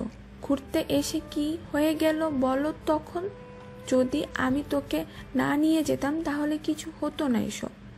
তবে এত কিছুর মধ্যে শুধু দুটি মানুষ, নীরব, মীরা আর অনু, চুপচাপ দুটি দরজার পাশে দাঁড়িয়ে। তবে সবার চোখের আড়ালে ধূসর রহস্যময় চোখে কারো দিকে তাকিয়ে থাকে। কেউ বুঝতে পারে না। সবাই আরো কিছুক্ষণ কথা বলে।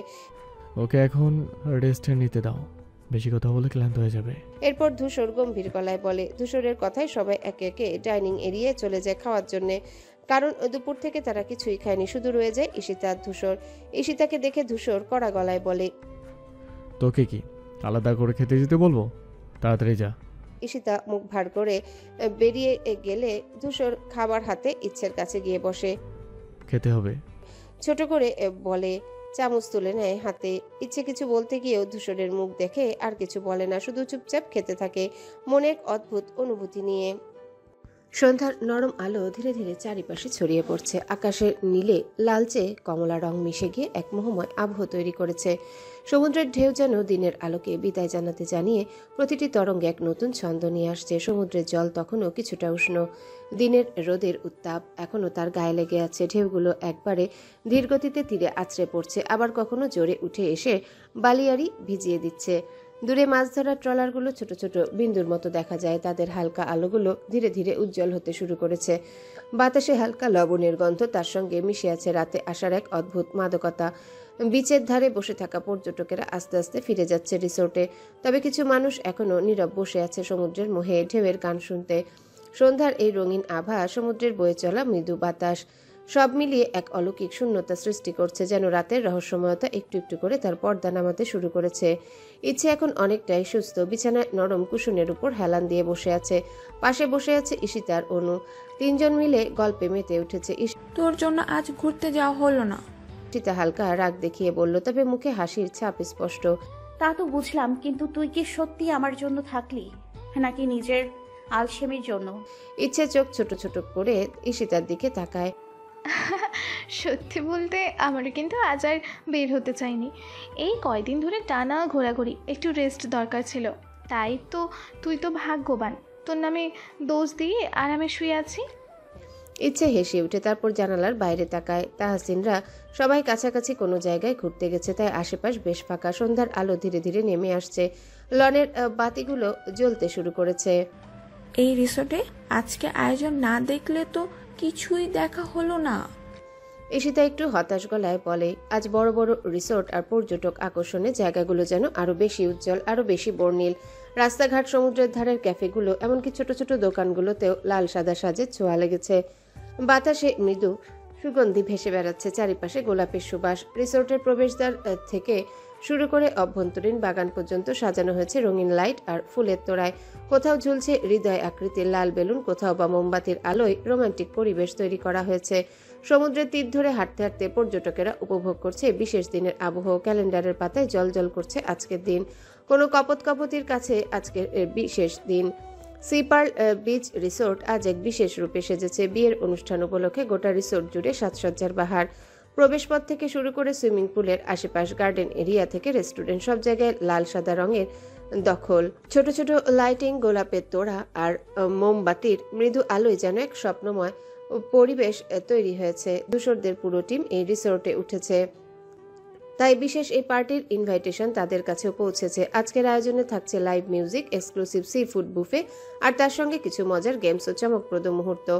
গেস্টদের সবাইকে নির্দিষ্ট সময় রিসোর্টের লনে আমন্ত্রণ জানানো হয়েছে, যেখানে উন্মুক্ত আকাশের নিচে আয়োজন করা হয়েছে বিশেষ রাতে জমকালো অনুষ্ঠান। তাহসিন ও অর্ণবরা একটা ক্যাফেতে বসে কফি উপভোগ করছে। এমন সময় তৃণ ও ধূসর প্রয়োজনের কথা বলে ক্যাফে থেকে বেরিয়ে কাছাকাছি একটা শপিং কমপ্লেক্সে প্রবেশ করে। কক্সবাজারের এই মার্কেটটা বেশ জমজমাট, চারিদিকে পর্যটকদের ভিড়, দোকানিরা নিজেদের পণ্যের প্রশংসায় ব্যস্ত। নীলচে আলো ঝলমলে জামার কমপ্লেক্সটায় ঢুকে ধূসর আর তৃণ দ্রুত চোখ বোলাতে থাকে বিভিন্ন পোশাকের দিকে। তুই নিশ্চিত এটা আমার পছন্দ হবে? ধূসর একটা লাল রঙের নরম ফেব্রিক্সের ড্রেস হাতে তুলে ধরে জিজ্ঞেস করে ফিসফিস করে, আমার চেয়ে ভালো কেউ জানে নাকি? তুই শুধু পছন্দ কর আর আমাকে টাকা দে, আমি গিফট প্যাক করিয়ে নিয়ে যাব। তৃণ বলেই হাসে। ধূসর একটু ভাবে, তারপর অন্যদিকে তাকিয়ে বলে, একটু অন্যরকম কিছু দেখাতো। ধূসর বেশ সময় নিয়ে গাউনগুলো দেখছিল। দোকানে নরম আলোয় ঝলমলে কাপড়গুলো যেন আরো মোহময়ী লাগছে। সে হাত বুলিয়ে দেখে একটার পর একটা, কিন্তু কিছুতেই মন ভরছিল না। এইটা কেমন? তৃণ পাশ থেকে একটা সিল্কি লাল গাউন টেনে দেখালো। ধূসর এক মুহূর্ত চুপ করে তাকিয়ে রইল। গাউনটা একদম সরল তবে ক্লাসি। কোমরের কাছে একটা চিকন বেল্টার নিচের দিকে ঢেউ খেলানো কাপড়, যেন ঠিক ইচ্ছের জন্যই বানানো হয়েছে। পারফেক্ট, ধূসর গম্ভীরভাবে বলল, তারপর সেটা হাতে নিল। এদিকে তৃণ সুযোগ হাতছাড়া করলো না। নিজের জন্য একটা ট্রেন্ডি ওয়েস্টার্ন ড্রেস পছন্দ করে ফেললো, কালো আর সোনালি শেডের ডিজাইন। ধূসর অবাক চোখে ওর দিকে তাকালো। তুইও গিফট কিনেছিস? নিজের জন্য ভাই, তোদের প্রেমের চক্করে আমার কিছু পাওয়া উচিত। তৃণ বলে। দুজনেই কাউন্টারের দিকে এগুলো। টাকা পরিশোধ করে প্যাকেট হাতে নিয়ে ধূসর এক মুহূর্ত থেমে কাউন্টার দিকে তাকায়। চোখের সামনে ভেসে উঠে কারো চঞ্চল মুখ। তৃণ ওর কনুইতে হালকা ধাক্কা দিয়ে বলল, চল, বেশি ভাবিস না, এখন শুধু দোয়া কর রিয়াকশন যেন ভালো হয়। ধূসর মাথা নাড়ল। তারপর ওরা দুজন মার্কেট থেকে বেরিয়ে পড়ল, রাতের বাতাসে হালকা স্বস্তি অনুভব করতে করতে। সামনে অপেক্ষা করছিল একটা স্পেশাল সন্ধ্যা। রাস্তায় হাঁটার সময় ধূসর নিজের হাতে থাকা ব্যাগটা তৃণর হাতে ধরিয়ে দেয়। এটা রাখ, কেউ কিছু জিজ্ঞেস করলে বলবি তোর। তৃণ হালকা বিরক্ত হয়ে ব্যাগটা ধরে, কিন্তু কোনো প্রশ্ন না করে চুপচাপ ধূসরের নির্দেশ অনুসরণ করলো। দুজনই চুপচাপ তাহসিনদের কাছে চলে যায় ক্যাফেতে। তৃণর হাতে দুটি ব্যাগ দেখে অর্ণব মুচকি হেসে বলে, এগুলো কি কিনেছিস তৃণ? দেখি তো। তৃণ একটু হাসলো আর বলল, এটা আমার গার্লফ্রেন্ডের জন্য, কিন্তু দেখানো যাবে না। তবে তূর্ণ মজা করে বলল, তুই যে তোর গার্লফ্রেন্ডের জন্য কিনছিস তা জানতাম না।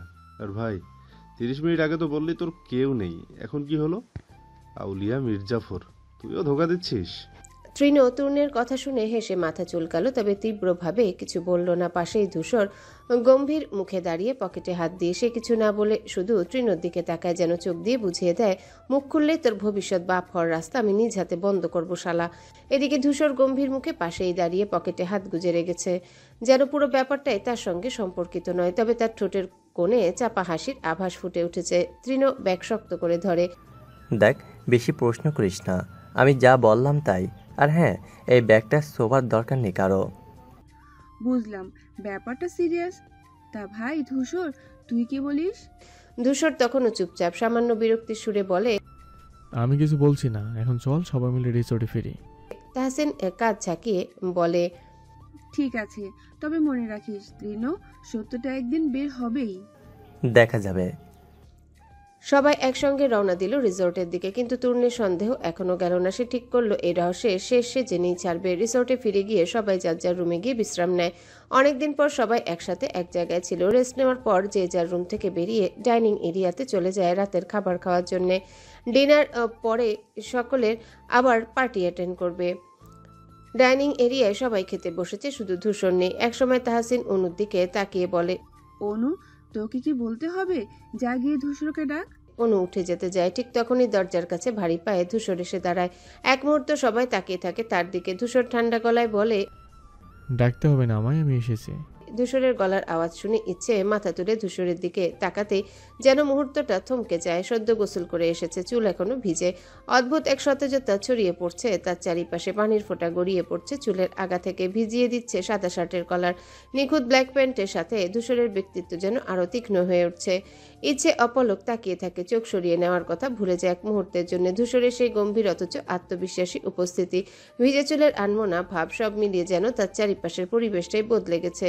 বাস্তবে ফিরে আসে ঈশিতার কনুয়ের হালকা ধাক্কায়। ইচ্ছে একটু চমকে উঠে দ্রুত দৃষ্টি সরিয়ে নেয়, যেন কিছুই হয়নি। কিন্তু বুকের গভীরে হালকা ঢেউ খেলে যায়, ঠিক সমুদ্রের ঢেউয়ের মতো, যা একবার এসে লাগলে আর ফিরে যেতে চায় না। ধূসর সরাসরি এসে ইচ্ছের পাশে বসে পড়ে, যেন এটাই স্বাভাবিক, যেন এখানে বসার অধিকার শুধু তারই আছে। একদম নির্লিপ্ত ভঙ্গিতে খাবার তুলে নেয় নিজের প্লেটে, যেন কিছুই হয়নি।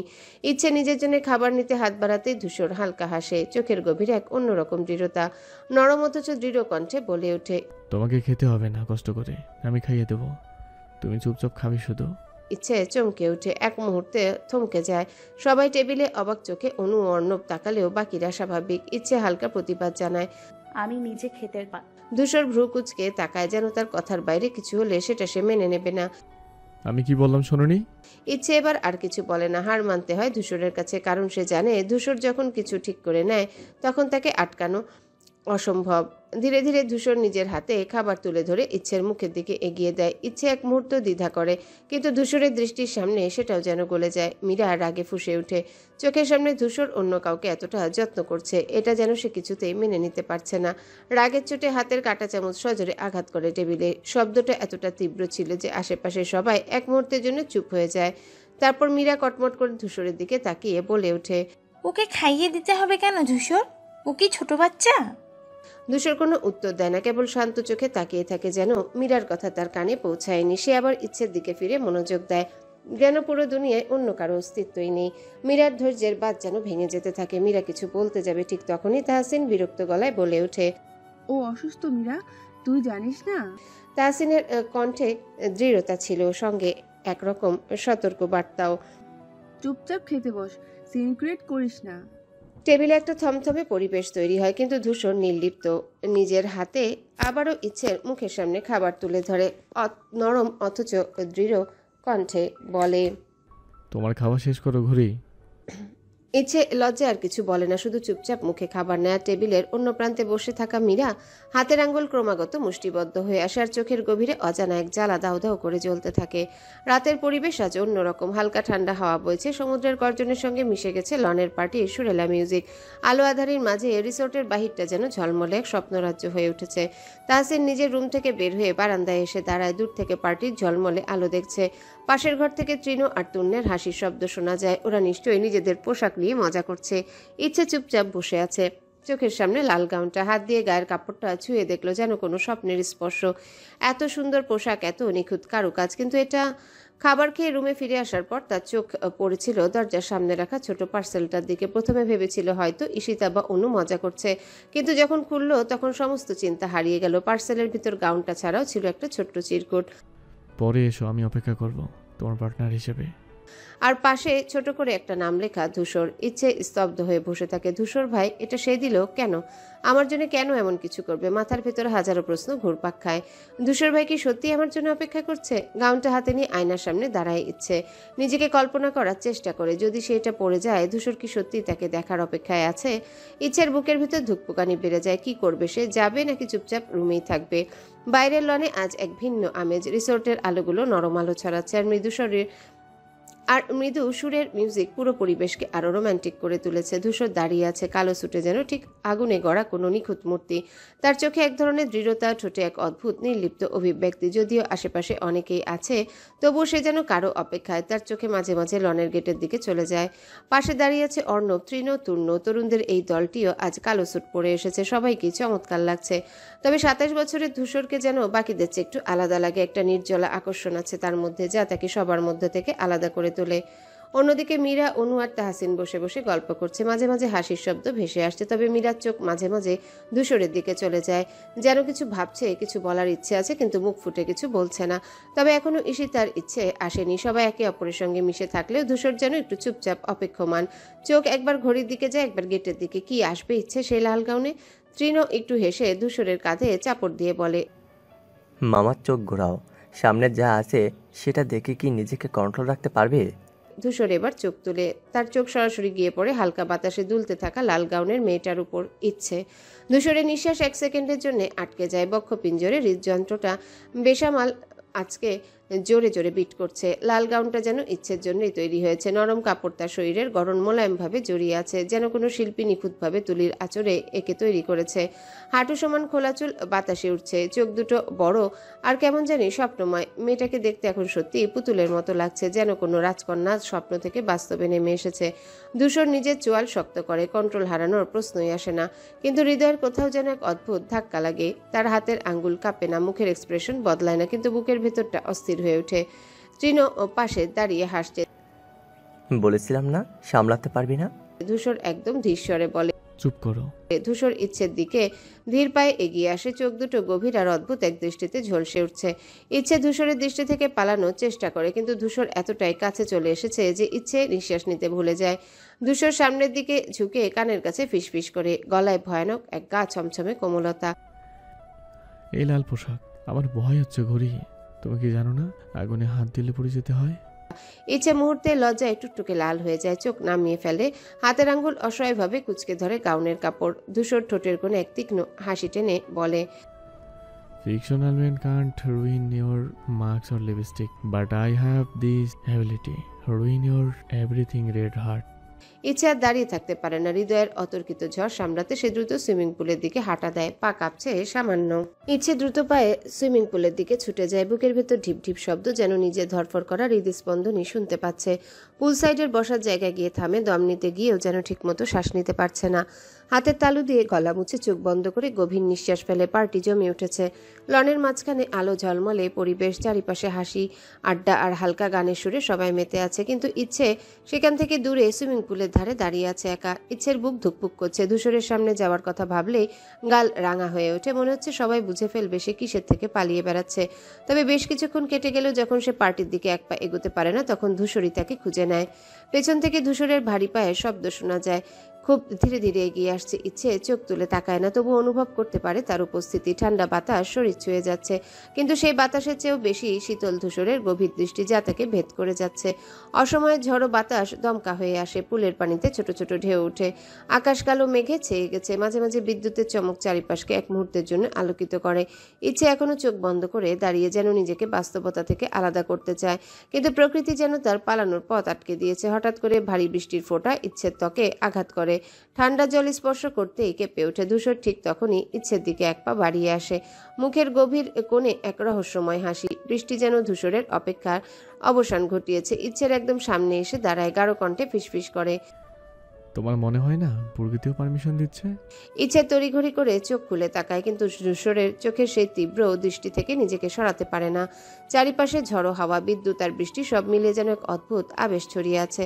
অসময়ের এই বৃষ্টি যেন তাদের দুজনের বাঁধভাঙা অনুভূতির সাক্ষী করছে। বিদ্যুতের বিকট শব্দে আকাশ কেঁপে ওঠে। তার সঙ্গে এক ঝলক তীব্র আলো চারিপাশকে মুহূর্তের জন্য আলোকিত করে দিয়ে আবার ঘন অন্ধকার নামিয়ে আনে। ইচ্ছে কুকড়ে উঠে বুকের ভিতর ধুকপুক করতে থাকা অজানা এক ভয়, বাতাসে তীব্র দমকা আর টানা বৃষ্টি যেন পরিবেশটাকে আরো রহস্যময় করে তুলছে। এক মুহূর্তের জন্য ইচ্ছে ভেবেই পায় না কি করবে, আর তখনই আবার এক চিলতে বিদ্যুৎ চমকায় আকাশ জুড়ে। ভয় পেয়ে ইচ্ছে কোনো কিছু না ভেবে ধূসরকে শক্ত করে জড়িয়ে ধরে। ধূসরের বুকের ভেতর মুখ গুজে ফিসফিস করে বলে। ধূসর প্রথমে স্তব্ধ হয়ে যায়। ধূসরের শরীর শক্ত হয়ে আসে, হাত দুটো পাশে নামানো। ইচ্ছে তার বুকের সঙ্গে লেগে আছে। ইচ্ছে তীব্র আতঙ্ক ধূসর অনুভব করতে পারে। ঠান্ডা বৃষ্টির পানির চেয়েও বেশি শীতল যেন ইচ্ছের ভীত সন্ত্রস্ত কণ্ঠস্বর। কিন্তু ধূসরের মুখে একরকম কঠিন অভিব্যক্তি খেলে যায়। ধীরে ধীরে সে তার হাত তুলে একদিক থেকে ইচ্ছের কোমর স্পর্শ করে শক্ত করে ধরে ফেলে। ইচ্ছে এতটাই ভয় পেয়েছে যে সেই মুহূর্তে কিছু বোঝার অবস্থায় নেই। ধূসর একদম নিচু গলায় বলে, তোমার ভয় শুধু বৃদ্ধের জন্য, আমার জন্য না। ইচ্ছে হালকা কেঁপে ওঠে, কিছু বলতে গিয়েও বলতে পারে না। ধূসর তার বাহুতে শক্ত করে ধরে থাকে।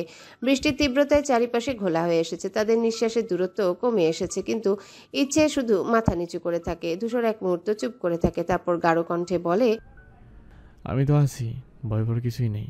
কিন্তু তুমি যে ভয়টা পাচ্ছ তা আমি পছন্দ করছি না, কারণ তুমি যেটা ভয় পাচ্ছ সেটাই তোমার সবচেয়ে নিরাপদ আশ্রয়। ইচ্ছে চোখ বড় বড় করে তাকায়, কিন্তু ধূসর তার বাহু আলগা করে না। চারিপাশে ঝড়ো বাতাস, বৃষ্টি, বিদ্যুৎ সবকিছুরই মাঝে তাদের এই ক্ষণিকের মুহূর্ত যেন এক অদ্ভুত অনুভূতির জন্ম দেয়। বৃষ্টির তীব্রতা আরো বেড়ে গেছে। ঝড়ো বাতাসের দমকে চারিপাশে গাছপালা দুলে উঠছে। বিদ্যুতের ঝলকানির মাঝে মাঝে রাতের অন্ধকার চিরে দিচ্ছে। কিন্তু সে সবকিছুর মাঝেও ইচ্ছে আর ধূসর যেন নিজেদের এক আলাদা দুনিয়ায় বন্দী হয়ে গেছে।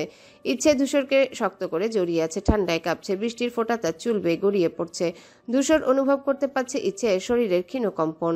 ধূসরের মধ্যে এক সুপ্ত অনুভূতি জন্ম নেয়, অজানা এক অধিকারবোধ, এক অদ্ভুত টান। ধূসর আস্তে করে ইচ্ছেকে একটু দূরে সরিয়ে নিজের গায়ে ভেজা কোটটা খুলে নেয়, তারপর বৃষ্টির মাঝে ইচ্ছের কাঁধে জড়িয়ে দেয়। ইচ্ছে অবাক হয়ে তাকায়, কপালের কয়েকটা ভেজা চুল চোখের সামনে এসে পড়েছে। ধূসর গভীর দৃষ্টিতে তাকিয়ে বলে, অসুস্থ হয়ে গেলে কিন্তু আমি তোমাকে আর হাতে নাগালে যেতে দেবো না।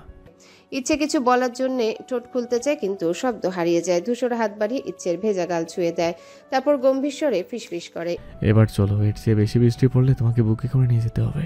ইচ্ছে লজ্জায় চোখ নামিয়ে নেয়, কিন্তু ধূসরের হাত ছাড়তে পারে না। বিদ্যুতের এক চিলতে আলো আবার চারিপাশ আলোকিত করে দেয়। সেই মুহূর্তে বৃষ্টির মাঝে দাঁড়িয়ে থাকা দুইটা মানুষ, ধূসর আর ইচ্ছে, নিয়তির এক অজানা বাঁকে এসে দাঁড়িয়ে থাকে। বৃষ্টির ধারায় চারিপাশ ভিজে এক অদ্ভুত শীতলতা তৈরি করেছে, কিন্তু ইচ্ছের শরীরের প্রতিটি রোম খুব উত্তপ্ত হয়ে উঠছে। ইচ্ছেকে ধূসর ছেড়ে দেয়, ছাড়া পেতে ইচ্ছে সামনের দিকে যেতে লাগে, লজ্জায় সিক্ত মুখের আদল নিয়ে। তবে পরক্ষণে ধূসর শক্ত করে টেনে ইচ্ছেকে নিজের দিকে ঘুরিয়ে নেয়, তারপরে এক ঝটকায় পেছন থেকে জড়িয়ে ধরে। ইচ্ছের নিঃশ্বাস বন্ধ হয়ে আসে, চোখ বিস্ময়ে বড় হয়ে যায়। বাতাসে উড়ে যাওয়া চুলগুলো সরিয়ে ধূসর তার উন্মুক্ত গলার কাছে মুখ নামিয়ে আনে। গরম নিঃশ্বাস স্পষ্ট অনুভব করতে পারে ইচ্ছে। বিদ্যুতের আলোয় ধূসরের চোখের গভীরতা যেন আরো তীব্র হয়ে ওঠে, নিজেকে কন্ট্রোল যেন হারিয়ে ফেলে ধূসর। ধীরে ধীরে ধূসর মুখ ডুবিয়ে দেয় ইচ্ছের নরম গলায়, ত্বকের উপরে শ্বাস ফেলতে থাকে। ইচ্ছে কেঁপে ওঠে, শীতল বাতাসের মাঝে শরীরে অজানা উত্তাপে ঝড় বয়ে যায়। বৃষ্টি এখনো অবিরাম ঝরছে, বিদ্যুতের চমক আকাশ ফুঁড়ে নামছে মাঝে মাঝে, বাতাসে ভিজে চুল উঠতে থাকে ইচ্ছের। কিন্তু ইচ্ছে যেন সম্পূর্ণ স্থির হয়ে গেছে। হুট করে একটা চিনচেনে অনুভূতি ইচ্ছের গলায় ছড়িয়ে পড়ে। ধূসরের গরম নিঃশ্বাস মিশে যায় তার ত্বকে। ইচ্ছে শিহরিত হয়, কিন্তু কিছু বলার আগেই ধূসর হঠাৎই তাকে দুহাতে তুলে নেয় কোলে। ইচ্ছে হতচকিত হয়ে ওঠে। বৃষ্টিতে তার হাত দুটো ঠান্ডা হয়ে গেছে, কিন্তু ধূসরের শরীরের উত্তাপ এখনো স্থির, শক্ত, দৃঢ়। ধূসর কোনো কথা বলে না, শুধু স্থির চোখে ইচ্ছের দিকে তাকায়। তারপর ধীরে ধীরে রিসোর্টের দিকে হাঁটা দেয়, যেন বৃষ্টিতে ভিজে থাকা অথবা আশেপাশের কোনো কিছুরই তাদের জন্য কোনো গুরুত্ব নেই। ইচ্ছে কিছু বলতে গিয়েও থেমে যায়। ধূসরের বুকে ধুকপুক শব্দ তার কানে বাজতে থাকে, আর অনুভব করে এই মুহূর্তে ইচ্ছে চাইলে নিজেকে ধূসরের থেকে সরিয়ে নিতে পারত, কিন্তু তবুও সে ধূসরের বাহুডোরে নিশ্চিন্তে রয়ে যায়। রিসোর্টের আলো একে একে কাছাকাছি আসছে, আর ধূসর ঠিক যেন সেদিনের মতোই তাকে আগলে রাখছে, এক দৃষ্টিতে, এক অনুভূতিতে। ধূসর ইচ্ছেকে রিসোর্টের করিডোর পেরিয়ে তার রুমের সামনে এসে নামিয়ে দেয়। পুরোটা পথ একটাও শব্দ করেনি, শুধু শক্ত হাতে ইচ্ছেকে আগলে রেখেছে। ইচ্ছে নামার সঙ্গে সঙ্গে ধূসরের দিকে একবার তাকায়। ইচ্ছের দৃষ্টি এড়িয়ে যায় না ধূসরের গভীর চোখ দুটো। মুহূর্তের জন্য তাদের মাঝখানে একটা নীরবতা নেমে আসে, যেন চারিপাশের বৃষ্টি, বাতাস, রাতের নিস্তব্ধতাও থমকে গেছে। কিন্তু ইচ্ছে একটাও কথা না বলে আচমকা পেছনে ফিরে দরজা খুলে ভেতরে ঢুকে যায়। ধূসর কেবল দাঁড়িয়ে থাকে, এক মুহূর্তের জন্য যেন কিছু বুঝতে পারে না। হাতের আঙ্গুলগুলো এখনো ইচ্ছের স্পর্শ টের পাচ্ছে, কিন্তু দরজা ভেজিয়ে দিয়ে ইচ্ছে আর একবারও ফিরে তাকায়নি। ধূসর গভীর শ্বাস নেয়, তারপর এক ঝটকায় পিছনে ফিরে চলে যায়, কিন্তু ধূসরের ঠোঁটের কোণে এক অদ্ভুত হাসির রেখা খেলা করে যায়। ইচ্ছে ভিজে গায়ে ঘরে ঢুকতে ঈশিতা তাকিয়ে দেখে, চোখ কুঁচকে বিস্মিত কণ্ঠে জিজ্ঞাসা করে, ভিজলি কিভাবে? আমরাও তো সে কখন এসেছি? ভাইয়া ছিল না, এজন্য ভেবেছি তুই ধূসর ভাইয়ার সাথে। ইচ্ছে কিছু না বলে চুপচাপ দাঁড়িয়ে থাকে। বুকের ভিতর ধুকপুক শব্দ আরো বেড়ে যায়। গাঢ় লাল গাউনটা ভিজে তার শরীরের সঙ্গে লেপ্টে আছে, ঠান্ডায় কাঁপুনি দিচ্ছে। ঈশিতা আবার বলে, এইভাবে দাঁড়িয়ে আছিস কেন? গিয়ে ফ্রেশ হয়ে নে। ইচ্ছে আস্তে মাথা ঝাঁকিয়ে ওয়াশরুমের দিকে এগিয়ে যায়, কিন্তু পা দুটো যেন কাঁপছে। দরজা বন্ধ করতে আয়নায় নিজের প্রতিচ্ছবি দেখে। গলায় লালচে দাগ, এলোমেলো ভেজা চুল আর অন্যমনস্ক একজোড়া চোখ, সবকিছু একসঙ্গে মিলে যেন নতুন ইচ্ছে দাঁড়িয়ে আছে সেখানে। রাত গভীর, ঘড়ির কাঁটা প্রায় 4টা ছুঁইছে। পুরো রিসোর্ট নিস্তব্ধ, শুধু দূর থেকে ভেসে আসা সমুদ্রের ঢেউয়ের গুঞ্জন এক অদ্ভুত সুর তোলে। ইচ্ছে গভীর ঘুমে ডুবে আছে। ক্লান্তি, সমুদ্র থেকে উদ্ধারের ধকল, তারপর আজকের অসময়ের বৃষ্টিতে ভিজে শরীরের দুর্বলতা, সব মিলিয়ে ক্লান্তি তাকে কাবু করে ফেলেছে। গা গরম হওয়ায় ওষুধ খেয়ে ঘুমিয়ে পড়ার জন্য জ্বর পুরোপুরি আসেনি, হালকা গা গরম। বরং ওষুধ খাওয়ার জন্য যা জ্বর ছিল নেমে গিয়ে হালকা ঘাম জমেছে কপালে। হঠাৎ ঘুমের মধ্যে ইচ্ছে অনুভব করে উষ্ণ একটা স্পর্শ, গরম উষ্ণ একটা হাত তার গলার সেই চিনচিন করা জায়গাটায় ছুঁয়ে দিচ্ছে। ইচ্ছের শরীরটা যেন শিউরে ওঠে, কিন্তু জ্বরের ঘরে পুরোপুরি জেগে উঠতে পারে না। আধো ঘুমে আধো জাগরণে সে অনুভব করে সেই স্পর্শটা পরিচিত, গভীর, দৃঢ় কিন্তু কোমল। ইচ্ছের শ্বাস নিতে চেষ্টা করে, কিন্তু গলার কাছে যেন কিছু আটকে আছে। স্পর্শটা এক মুহূর্তের জন্য থেমে যায়, তারপর আবার নামতে শুরু করে তার গলার কাছ থেকে একটু নিচে। তারপর অন্ধকার ঘর নিস্তব্ধ থাকে, শুধু কারো নিঃশ্বাসের শব্দ ঘন হয়ে আসে। ইচ্ছে অস্পষ্টভাবে অনুভব করে গরম নিঃশ্বাস তার ত্বক ছুঁয়ে যাচ্ছে, আর গলার সেই চিনচিনে জায়গায় ঠোঁটের নরম স্পর্শ, যেন পাগলের মতো কেউ অনবরত চুম্বন করে যাচ্ছে। ইচ্ছে চোখ খুলতে চায়, কিন্তু পারে না। শরীর যেন কোনো এক অদৃশ্য বাঁধনে আটকে গেছে। কপালে বিন্দু বিন্দু ঘাম জমছে, বুকের ভেতর ধুকপুক করছে অস্বাভাবিকভাবে। ইচ্ছে চেতনা ফিরে পেতে চেষ্টা করে, চোখ দুটো পুরোপুরি খুলে যায় হঠাৎ। তবে ঘর অন্ধকার, শুধুমাত্র জানালার ফাঁক দিয়ে আসা আলো মেঝেতে ছড়িয়ে আছে। ইচ্ছে আশেপাশে তাকায়, কেউ নেই, কিন্তু গলায় স্পর্শের সে উষ্ণতা যেন এখনো অনুভব করতে পারছে। কেউ কি সত্যিই ছিল, নাকি ঘুমের ঘরে কোনো বিভ্রম?